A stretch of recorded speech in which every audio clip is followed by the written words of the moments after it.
Hey everyone, today I'm going to show you how to fix a super annoying rattling noise that can occur on both the soft top and hard top latches on a Honda S2000.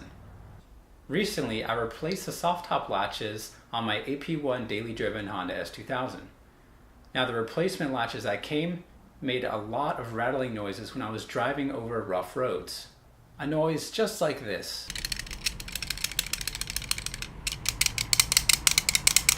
Pretty annoying, huh?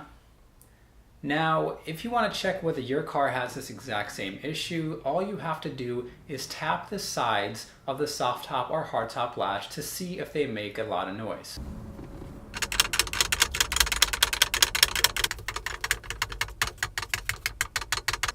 It turns out that this issue occurs when the plastic trim of the latch jiggles or wiggles just enough to touch the metal bracket mounting part of the latch. A really cost-effective way to solve this issue is actually to insert foam in between that plastic trim and that mounting bracket so that they can't collide and hit each other and then make noise. Let me show you how.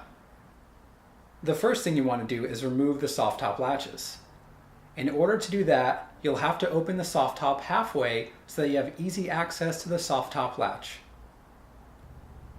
Then you'll have to use a Phillips head screwdriver to remove the two screws holding each soft top latch in place. Once the soft top latch is removed, you can insert foam in between the plastic trim and the mounting bracket.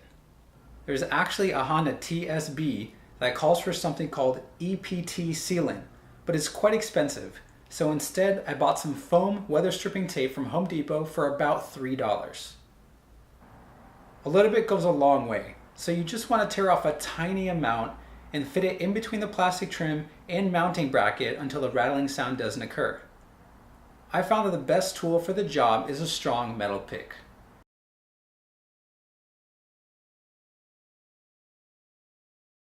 Once you're satisfied with the soft top latches, you'll have to reinstall them. Use a Phillips head screwdriver to reinstall the two screws holding each soft top latch in place.